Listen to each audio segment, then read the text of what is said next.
श्री मैत्रेय जी कहते हैं, शत्रुसूदन विदुर जी, अब मैं श्री हरि के अंश ब्रह्मा जी के अंश से उत्पन्न हुए पवित्र कीर्ति महाराज स्वयंभू मुनि के पुत्रों के वंश का वर्णन करता हूँ। महारानी सतरूपा और उनके पति स्वयंभू मुनि से प्रियव्रत और उत्तानपाद ये दो पुत्र हुए। भगवान वासुदेव की कला से उत्पन्न होने के कारण ये दोनों संसार की रक्षा में तत्पर रहते थे। उत्तानपाद के सुनीति और सुरुचि नाम की दो पत्नियां थीं। उनमें सुरुचि राजा को अधिक प्रिय थी। सुनीति, जिसका पुत्र ध्रुव था, उन्हें वैसी प्रिय नहीं थी। एक दिन राजा उत्तानपाद सुरुचि के पुत्र उत्तम को गोद में बिठाकर प्यार कर रहे थे। उसी समय ध्रुव ने भी गोद में बैठना चाहा, परंतु राजा ने उसका स्वागत नहीं किया। उस समय घमंड से भरी हुई सुरुचि ने अपने सौत के पुत्र ध्रुव को महाराज की गोद में आने का यत्न करते देख उनके सामने ही उससे डाह भरे शब्दों में कहा, बच्चे, तू अभी राज सिंहासन पर बैठने का अधिकारी नहीं है। तू भी राजा का ही बेटा है, इससे क्या हुआ? तुझको मैंने तो अपनी कोख में नहीं धारण किया। तू अभी नादान है। तुझे पता नहीं है कि तूने किसी दूसरी स्त्री के गर्भ से जन्म लिया है, तभी तो ऐसे दुर्लभ विषय की इच्छा कर रहा है। यदि तुझे राज सिंहासन की इच्छा है तो तपस्या करके परम पुरुष श्री नारायण की आराधना कर और उनकी कृपा से मेरे गर्भ में आकर जन्म ले। अपनी सौतेली माँ के कठोर वचन से घायल होकर ध्रुव क्रोध के मारे लंबी लंबी सांस लेने लगा। उसके पिता चुपचाप यह सब देखते रहे, मुंह से एक शब्द भी नहीं बोले। तब पिता को छोड़कर ध्रुव रोता हुआ अपनी माता के पास आया। उसके दोनों होठ फड़क रहे थे और वह सिसक सिसक कर रो रहा था। सुनीति ने बेटे को गोद में उठा लिया और जब महल के दूसरे लोगों से अपनी सौत सुरुचि की कही हुई बातें सुनी, तब उसे बड़ा दुख हुआ। सुनीति ने कहा, बेटा, तू दूसरों के लिए किसी प्रकार के अमंगल की कामना मत कर। जो मनुष्य दूसरों को दुख देता है, उसे स्वयं ही उसका फल भोगना पड़ता है। सुरुचि ने जो कुछ कहा है वह ठीक ही है, क्योंकि महाराज को मुझे पत्नी तो क्या दासी स्वीकार करने में भी लज्जा आती है। बेटा, तू भी उन भक्त वत्सल श्री भगवान का ही आश्रय ले। जन्म मृत्यु के चक्र से छूटने की इच्छा करने वाले मुमुक्षु लोग निरंतर उन्हीं के चरण कमलों के मार्ग की खोज किया करते हैं। तू स्वधर्म पालन से पवित्र हुए अपने चित्त में श्री पुरुषोत्तम भगवान को बैठा ले तथा अन्य सबका चिंतन छोड़कर केवल उन्हीं का भजन कर। बेटा, उन कमलदन लोचन श्री हरि को छोड़कर मुझे तो तेरे दुख को दूर करने वाला और कोई दिखाई नहीं देता। श्री मैत्रेय जी कहते हैं, माता सुनीति ने जो वचन कहे वे अभीष्ट वस्तु की प्राप्ति का मार्ग दिखलाने वाले थे। अतः उन्हें सुनकर ध्रुव ने बुद्धि द्वारा अपने चित्त का समाधान किया। इसके बाद वे पिता के नगर से निकल पड़े। यह सब समाचार सुनकर और ध्रुव क्या करना चाहता है, इस बात को जानकर नारद जी वहां आए। उन्होंने ध्रुव के मस्तक पर अपना पाप नाशक कर कमल फेरते हुए मन ही मन विस्मित होकर कहा, अहो, क्षत्रियों का कैसा अद्भुत तेज है। वे थोड़ा सा भी मान भंग नहीं सह सकते। देखो, अभी तो यह नन्हा सा बच्चा है, तो भी इसके हृदय में सौतेली माता के कटु वचन घर कर गए। तत्पश्चात नारद जी ने ध्रुव से कहा, तात, भगवान की गति बड़ी विचित्र है। मेरे विचार से साधारण पुरुष के लिए उन्हें प्रसन्न करना बहुत ही कठिन है। योगी लोग अनेकों जन्मों तक अनासक्त रहकर समाधि योग के द्वारा बड़ी बड़ी कठोर साधनाएं करते रहते हैं, परंतु भगवान के मार्ग का पता नहीं पाते। इसलिए तू यह व्यर्थ का हट छोड़ दे और घर लौट जा। बड़ा होने पर जब परमार्थ साधन का समय आवे, तब उसके लिए प्रयत्न कर लेना। विधाता के विधान के अनुसार सुख दुख जो कुछ भी प्राप्त हो, उसी में चित्त को संतुष्ट रखना चाहिए। यूं करने वाला पुरुष मोहमय संसार से पार हो जाता है। ध्रुव ने कहा, भगवान, सुख दुख से जिनका चित्त चंचल होता है, उन लोगों के लिए आपने कृपा करके शांति का बहुत अच्छा उपाय बतलाया। परंतु मुझ जैसे अज्ञानियों की दृष्टि यहाँ तक नहीं पहुँच पाती। इसके सिवा मुझे घोर क्षत्रिय स्वभाव प्राप्त हुआ है, अतएव मुझ में विनय का प्राय अभाव है। सुरुचि ने अपने कटु वचन रूपी बाणों से मेरे हृदय को विदीर्ण कर डाला, इसलिए उसमें आपका यह उपदेश नहीं ठहर पाता। ब्राह्मण, मैं उस पद पर अधिकार करना चाहता हूँ जो त्रिलोकों में सबसे श्रेष्ठ है तथा जिसपे मेरे बाप दादे और दूसरे कोई भी आरूढ़ नहीं हो सके हैं। आप मुझे उसी की प्राप्ति का कोई अच्छा सा मार्ग बतलाइए। श्री नारद जी ने कहा, बेटा, तेरी माता सुनीति ने तुझे जो कुछ बताया है वही तेरे लिए परम कल्याण का मार्ग है। भगवान वासुदेव ही वह उपाय है, इसलिए तू चित लगाकर उन्हीं का भजन कर। बेटा, तेरा कल्याण होगा। अब तू श्री यमुना जी के तटवर्ती परम पवित्र मधुवन को जा। वहाँ श्री हरि का नित्य निवास है। वहाँ श्री कालंदी के निर्मल जल से तीनों समय स्नान करके नित्य कर्म से निवृत्त होकर यथा विधि आसन बिछाकर स्थिर भाव से बैठना। फिर रेचक, पूरक और कुंभक 3 प्रकार के प्राणायाम से धीरे धीरे प्राण, मन और इंद्रियों के दोषों को दूर कर धैर्य युक्त मन से परम गुरु श्री भगवान का ध्यान करना। राजकुमार, इस ध्यान के साथ जिस मंत्र का जाप करना चाहिए वह भी बतलाता हूँ। वह मंत्र है ओम नमो भगवते वासुदेवाय। श्री नारद जी से इस प्रकार उपदेश पाकर राजकुमार ध्रुव ने परिक्रमा करके उन्हें प्रणाम किया। तदंतर उन्होंने भगवान के चरण चिन्हों से अंकित परम पवित्र मधुवन की यात्रा की। ध्रुव के तपोवन की ओर चले जाने पर नारद जी महाराज उत्तानपाद के महल में पहुँचे। श्री नारद जी ने कहा, राजन, तुम्हारा मुख सूखा हुआ है।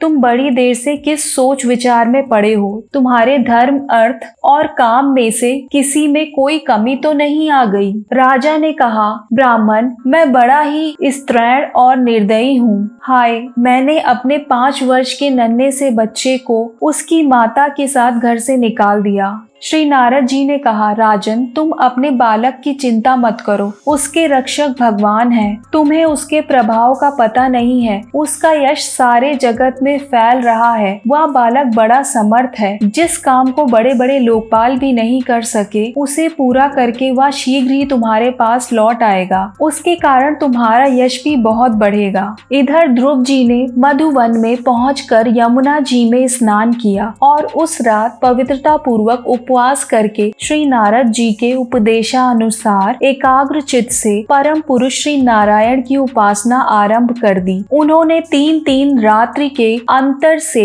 शरीर निर्वाह के लिए केवल कैत और बेर के फल खाकर श्री हरि की उपासना करते हुए 1 मास व्यतीत किया। दूसरे महीने में उन्होंने 6 दिन के पीछे सूखे घास और पत्ते खाकर भगवान का भजन किया। तीसरा महीना 9 दिन पर केवल जल पीकर समाधि योग के द्वारा श्री हरि की आराधना करते हुए बिताया। चौथे महीने में उन्होंने श्वास को जीतकर 12 दिनों के बाद केवल वायु पीकर ध्यान योग द्वारा भगवान की आराधना की। 5वां मास लगने पर राजकुमार ध्रुव श्वास को जीतकर पर ब्रह्म का चिंतन करते हुए एक पैर से खंबे के समान निश्चल भाव से खड़े हो गए।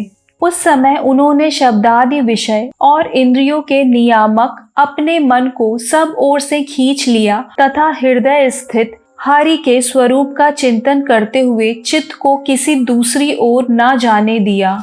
जिस समय उन्होंने महदादि संपूर्ण तत्वों के आधार तथा प्रकृति और पुरुष के भी अधीश्वर पर ब्रह्म की धारणा की, उस समय उनके तेज को ना सह सकने के कारण तीनों लोग कांप उठे। जब राजकुमार ध्रुव एक पैर से खड़े हुए तब उनके अंगूठे से दबकर आधी पृथ्वी इस प्रकार झुक गई जैसे किसी गजराज के चढ़ जाने पर नाव पद पद कर दाईं बाईं ओर मंडराने लगती है। ध्रुव जी अपने इंद्रिय द्वारा तथा प्राणों को रोककर अनन्य बुद्धि से विश्व आत्मा श्री हरि का ध्यान करने लगे। इस प्रकार उनके प्राणों से अभिन्नता हो जाने के कारण सभी जीवों का श्वास प्रवाह रुक गया। इससे समस्त लोक और लोकपालों को बड़ी पीड़ा हुई और वे सब घबराकर श्री हरि के चरणों में गए।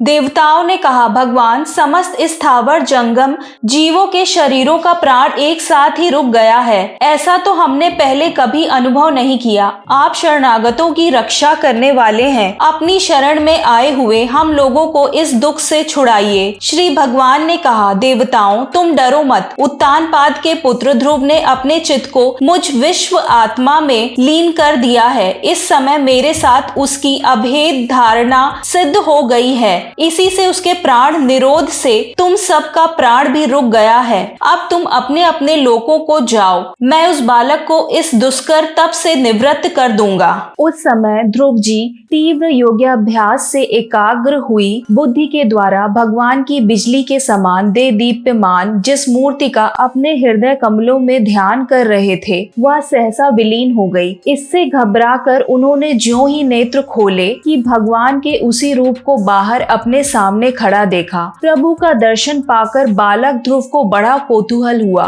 वे प्रेम में अधीर हो गए। उन्होंने पृथ्वी पर दंड के समान लौटकर उन्हें प्रणाम किया। वे हाथ जोड़कर प्रभु के सामने खड़े थे और उनकी स्तुति करना चाहते थे, परंतु किस प्रकार करें या नहीं जानते थे। सर्वांतरमयी हरि उनके मन की बात जान गए। उन्होंने कृपा पूर्वक अपने वेदमय शंख को उनके गले से छुआ दिया। ध्रुव जी भविष्य में अविचल पद प्राप्त करने वाले थे। इस समय शंख का स्पर्श होते ही उन्हें वेदमयी दिव्य वाणी प्राप्त हो गई और जीव तथा ब्रह्म के स्वरूप का भी निश्चय हो गया। वे अत्यंत भक्ति भाव से धैर्य पूर्वक विश्व विख्यात कीर्तिमान श्री हरि की स्तुति करने लगे। श्री मैत्रेय जी कहते हैं, विदुर जी, जब शुभ संकल्प वाले मतिवान ध्रुव जी ने भगवान श्री हरि की स्तुति की, तब भक्त वत्सल भगवान उनकी प्रशंसा करते हुए कहने लगे। श्री भगवान ने कहा, उत्तम व्रत का पालन करने वाले राजकुमार, मैं तेरे हृदय का संकल्प जानता हूँ। यद्यपि उस पद का प्राप्त होना बहुत कठिन है, तो भी मैं तुझे वह देता हूँ। तेरा कल्याण हो। भद्र, जिस तेजोमय अविनाशी लोक को आज तक किसी ने प्राप्त नहीं किया, जिसके चारों ओर ग्रह नक्षत्र और तारागण रूप ज्योतिष चक्र उसी प्रकार चक्कर काटता रहता है, जिस प्रकार मेडी के चारों ओर दावरी के बैल घूमते रहते हैं। अवान्तर कल्प पर्यंत रहने वाले अन्य लोकों का नाश हो जाने पर भी जो स्थिर रहता है, तथा तारागण के सहित धर्म, अग्नि, कश्यप और शुक्र आदि नक्षत्र एवं सप्त ऋषिगण जिसकी प्रदक्षिणा किया करते हैं, वह ध्रुव लोक मैं तुझे देता हूँ। यहाँ भी जब तेरे पिता तुझे राज सिंहासन देकर वन को चले जाएंगे, तब तू 36,000 वर्ष तक धर्म पूर्वक पृथ्वी का पालन करेगा। तेरी इंद्रियों की शक्ति जो की त्यों बनी रहेगी। आगे चलकर किसी समय तेरा भाई उत्तम शिकार खेलता हुआ मारा जाएगा। तब उसकी माता सुरुचि पुत्र प्रेम में पागल होकर उसे वन में खोजती हुई दावानल में प्रवेश कर जाएगी। यज्ञ मेरी प्रिय मूर्ति है। तू अनेकों बड़ी बड़ी दक्षिणाओं वाले यज्ञों के द्वारा मेरा यजन करेगा तथा यहाँ उत्तम उत्तम भोग भोग कर अंत में मेरा ही स्मरण करेगा। इससे तू अंत में संपूर्ण लोकों के वंदनीय और सप्त ऋषियों से भी ऊपर मेरे निज धाम को जाएगा, जहाँ पहुँच जाने पर फिर संसार में लौटकर नहीं आना होता है। श्री मैत्रेय जी कहते हैं, बालक ध्रुव से इस प्रकार पूजित हो और उसे अपना पद प्रदान कर भगवान श्री गरुड़ध्वज उसके देखते देखते अपने लोक को चले गए। प्रभु की चरण सेवा से संलिप्त वस्तु प्राप्त हो जाने के कारण यद्यपि ध्रुव जी का संकल्प तो निवृत्त हो गया, किंतु उनका चित्त विशेष प्रसन्न नहीं हुआ। फिर वे अपने नगर को लौट गए। विदुर जी ने पूछा, ब्राह्मण, मायापति श्री हरि का परम पद तो अत्यंत दुर्लभ है और मिलता भी उनके चरण कमलों की उपासना से ही है। ध्रुव जी भी संसार का पूर्ण विवेक रखते थे, फिर एक ही जन्म में उस परम पद को पा लेने पर भी उन्होंने अपने को अकृतार्थ क्यों समझा? श्री मैत्रेय जी ने कहा, ध्रुव जी का हृदय अपनी सौतेली माता के वाग बाणों से बिंद गया था तथा वर मांगने के समय भी उन्हें उनका स्मरण बना हुआ था। इसी से उन्होंने मुक्तिदाता श्री हरि से मुक्ति नहीं मांगी। अब जब भगवत दर्शन से मनोमालिन्य दूर हो गया तो उन्हें अपनी इस भूल के लिए पश्चाताप हुआ। ध्रुव जी मन ही मन कहने लगे, अहो सनकादि उदर्भ रेता नैष्टिक ब्रह्मचारी सिद्ध भी जिन्हें समाधि द्वारा अनेकों जन्मों में प्राप्त कर पाते हैं, उन भगवत चरणों की छाया को मैंने 6 महीने में ही पा लिया, किंतु चित्त में दूसरी वासना रहने के कारण मैं फिर उनसे दूर हो गया। अहो मुझ मंद भाग्य की मूर्खता तो देखो, मैंने संसार पाश को काटने वाले प्रभु के पाद पदों में पहुंचकर भी उनसे नाशवान वस्तु की ही याचना की। यद्यपि संसार में आत्मा के सिवा दूसरा कोई भी नहीं है, तथापि सोया हुआ मनुष्य जैसे स्वप्न में अपने ही कल्पना किए हुए व्याघ्रादि से डरता है, उसी प्रकार मैंने भी भगवान की माया से मोहित होकर भाई को ही शत्रु मान लिया और व्यर्थ ही द्वेष रूप हार्दिक रोग से जलने लगा। जिन्हें प्रसन्न करना अत्यंत कठिन है, उन्हीं विश्व आत्मा श्री हरि को तपस्या द्वारा प्रसन्न करके मैंने जो कुछ मांगा है वह सब व्यर्थ है। ठीक उसी तरह जैसे गतायु पुरुष के लिए चिकित्सा व्यर्थ होती है। अहो मैं बड़ा भाग्यहीन हूँ। संसार बंधन का नाश करने वाले प्रभु से मैंने संसार ही मांगा। मैं बड़ा ही पुण्यहीन हूँ। जिस प्रकार कोई कंगाल किसी चक्रवर्ती सम्राट को प्रसन्न करके उससे तुष सहित चावलों की कनी मांगे, उसी प्रकार मैंने भी आत्मानंद प्रदान करने वाले श्री हरि से मूर्खतावश व्यर्थ का अभिमान बढ़ाने वाले उच्च पदादि ही मांगे हैं। श्री मैत्रेय जी कहते हैं, तात जो निरंतर प्रभु के चरण रज का ही सेवन करते हैं और जिनका मन अपने आप आई हुई सभी परिस्थितियों में संतुष्ट रहता है, वे भगवान से उनकी सेवा के सिवा अपने लिए और कोई भी पदार्थ नहीं मांगते। इधर जब राजा उत्तानपाद ने सुना कि उनका पुत्र ध्रुव घर लौट रहा है, तो उन्हें इस बात पर वैसे ही विश्वास नहीं हुआ जैसे कि कोई किसी के यमलोक से लौटने की बात पर विश्वास ना करे। राजा उत्तानपाद ने पुत्र का मुख देखने के लिए उत्सुक होकर बहुत से ब्राह्मण, कुल के बड़े बूढ़े, मंत्री और बंधुजनों को साथ लिया तथा एक बढ़िया घोड़े वाले स्वर्ण जनित रथ पर सवार होकर वे झटपट नगर के बाहर आए। ध्रुव जी ने पिता को देखकर उनके चरणों में प्रणाम किया। ध्रुव जी की माता सुनीति अपने प्राणों से भी प्यारे पुत्र को गले लगाकर सारा संताप भूल गईं। राज ऋषि उत्तानपाद ने अपने पुत्र ध्रुव को निखिल भूमंडल के राज्य पर अभिषिक्त कर दिया और वह वृद्धावस्था आई जानकर आत्म स्वरूप का चिंतन करते हुए संसार से विरक्त होकर वन को चल दिए। श्री मैत्रेय जी कहते हैं, विदुर जी, ध्रुव ने प्रजापति शिशुमार की पुत्री भ्रमि के साथ विवाह किया। उससे उनके कल्प और वत्सर नामक 2 पुत्र हुए। महाबली ध्रुव की दूसरी स्त्री वायु पुत्री ईला थी। उससे उनके उत्कल नाम के एक पुत्र और एक कन्या रत्न का जन्म हुआ। उत्तम का अभी विवाह नहीं हुआ था कि एक दिन शिकार खेलते समय उसे हिमालय पर्वत पर एक बलवान यक्ष ने मार डाला। उसके साथ उसकी माता भी परलोक सिधार गई। ध्रुव ने जब भाई के मारे जाने का समाचार सुना तो वे क्रोध, शोक और उद्वेग से भरकर एक विजयप्रद रथ पर सवार होकर यक्षों के देश में जा पहुँचे। ध्रुव जी ने अपने दिव्य धनुष की टंकार करके शत्रुओं के दिल दहला दिए और फिर प्रचंड बाणों की वर्षा करके उनके अस्त्र शस्त्रों को इस प्रकार छिन्न भिन्न कर दिया जैसे आंधी बादलों को तितर बितर कर देती है। जो यक्ष किसी प्रकार जीवित बचे, वे क्षत्रिय प्रवर ध्रुव जी के बाणों से प्रायः अंग अंग छिन्न भिन्न हो जाने के कारण युद्ध क्रीड़ा में सिंह से परास्त हुए गजराज के समान मैदान छोड़कर भाग गए। जब उनके पितामह स्वयंभू मुनि ने देखा कि विचित्र रथ पर चढ़े हुए ध्रुव अनेकों निरपराध यक्षों को मार रहे हैं, तो उन्हें उन पर बहुत दया आई। वे बहुत से ऋषियों को साथ लेकर वहां आए और अपने पौत्र ध्रुव को समझाने लगे। मुनि जी ने कहा, बेटा बस अधिक क्रोध करना ठीक नहीं। यह पापी नरक का द्वार है। इसी के वशीभूत होकर तुमने इन निरपराध यक्षों का वध किया है। तात तुम जो जो निर्दोष यक्षों के संहार पर उतर रहे हो, यह हमारे कुल के योग्य कर्म नहीं है। साधु पुरुष इसकी बड़ी निंदा करते हैं। बेटा, तुम्हारा अपने भाई पर बड़ा अनुराग था, या तो ठीक है, परंतु देखो, उसके वध से संतप्त होकर तुमने एक यक्ष के अपराध करने पर प्रसंगवश कितनों की हत्या कर डाली। बेटा, ये कुबेर के अनुचर तुम्हारे भाई को मारने वाले नहीं हैं, क्योंकि मनुष्य के जन्म मरण का वास्तविक कारण तो ईश्वर है।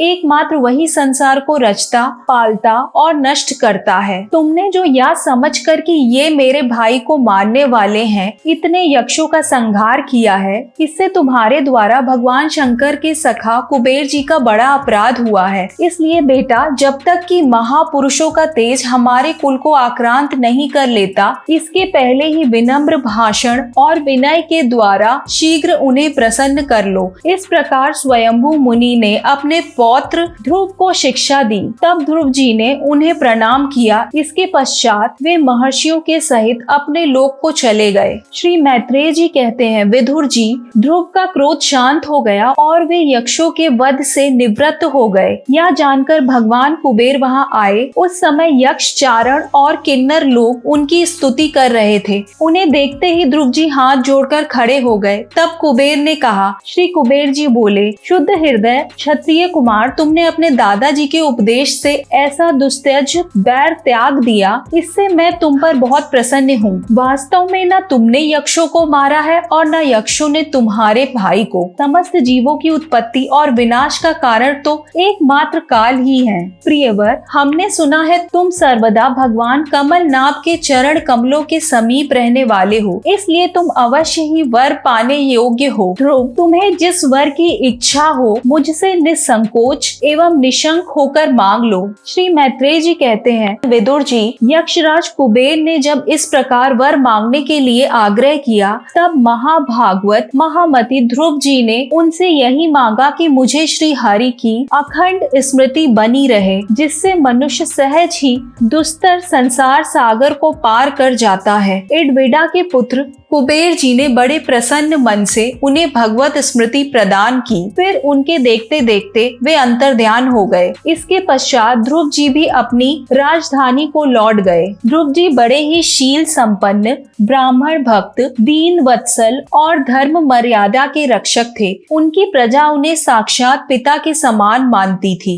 इस प्रकार तरह तरह के ऐश्वर्य भोग से, पुण्य का और भोगों के त्याग पूर्वक यज्ञादि कर्मों के अनुष्ठान से पाप का क्षय करते हुए उन्होंने 36,000 वर्ष तक पृथ्वी का शासन किया। जितेंद्रिय महात्मा ध्रुव ने इसी तरह अर्थ, धर्म और काम के संपादन में बहुत से वर्ष बिताकर अपने पुत्र उत्कल को राज सिंहासन सौंप दिया। इसके बाद वे बद्रिकाश्रम को चले गए। वहां उन्होंने पवित्र जल में स्नान कर इंद्रियों को शांत किया। फिर स्थिर आसन पर बैठकर प्राणायाम द्वारा वायु को वश में किया। तदंतर मन के द्वारा इंद्रियों को विषयों से हटाकर मन को भगवान के स्थूल विराट स्वरूप में स्थित कर दिया। उसी विराट स्वरूप का चिंतन करते करते वे अंत में ध्याता और ध्याय के भेद से शून्य निर्विकल्प समाधि में लीन हो गए और उस अवस्था में विराट स्वरूप का भी परित्याग कर दिया। इस प्रकार भगवान श्री हरि के प्रति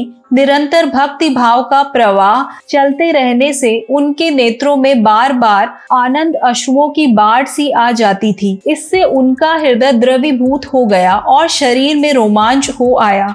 फिर देह अभिमान गलित हो जाने से उन्हें मैं ध्रुव हूँ इसकी स्मृति भी ना रही। इसी समय ध्रुव ने आकाश में एक बड़ा ही सुंदर विमान उतरते देखा।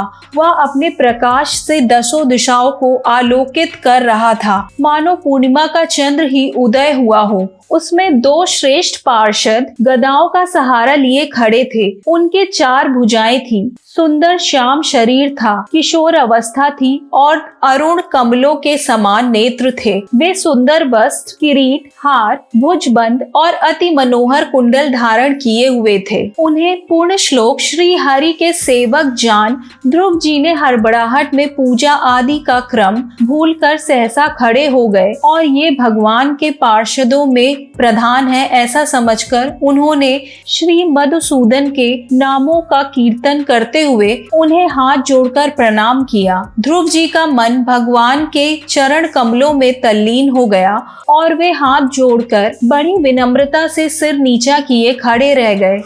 तब श्री हरि के प्रिय पार्षद सुनंद और नंद ने उनके पास जाकर मुस्कुराते हुए कहा। सुनंद और नंद कहने लगे, राजन आपका कल्याण हो, आप सावधान होकर हमारी बात सुनिए। आपने 5 वर्ष की अवस्था में ही तपस्या करके सर्वेश्वर भगवान को प्रसन्न कर लिया था। हम उन्हीं भगवान विष्णु के सेवक हैं और आपको भगवान के धाम ले जाने के लिए यहाँ आए हैं। आपने अपनी भक्ति के प्रभाव से विष्णु लोक का अधिकार प्राप्त किया है, जो औरों के लिए बड़ा दुर्लभ है। परम ज्ञानी महर्षि भी वहां तक नहीं पहुंच सके, वे नीचे से केवल उसे देखते रहते हैं। सूर्य और चंद्रमा आदि ग्रह नक्षत्र एवं तारागण भी उनकी प्रदक्षिणा किया करते हैं। चलिए आप उसी विष्णु धाम में निवास कीजिए। आप वहां चलकर विराजमान हो। आयुष्मान या श्रेष्ठ विमान श्री हरि ने आपके लिए ही भेजा है, आप इस पर चढ़ने योग्य हैं। श्री मैत्रेय जी कहते हैं, भगवान के प्रमुख पार्षदों के ये अमृत वचन सुनकर परम भागवत ध्रुव जी ने स्नान किया,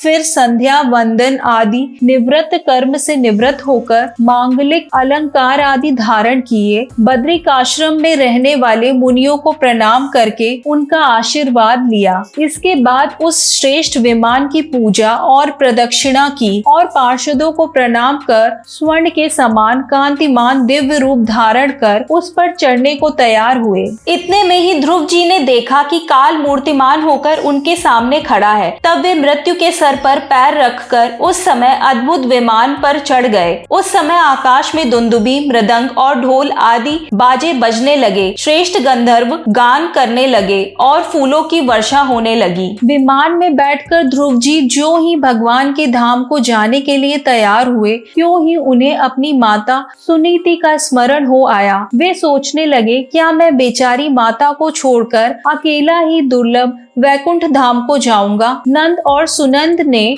ध्रुव के हृदय की बात जानकर उन्हें दिखलाया कि देवी सुनीति आगे आगे दूसरे विमान पर जा रही हैं। उन्होंने क्रमशः सूर्य आदि सभी ग्रह देखे। मार्ग में जहां तहां विमानों पर बैठे हुए देवता उनकी प्रशंसा करते हुए फूलों की वर्षा करते जाते थे। उस दिव्य विमान पर बैठकर ध्रुव जी त्रिलोकी को पार कर सप्त ऋषि मंडल से भी ऊपर भगवान विष्णु के नित्य धाम में पहुंचे। इस प्रकार उन्होंने अविचल गति प्राप्त की।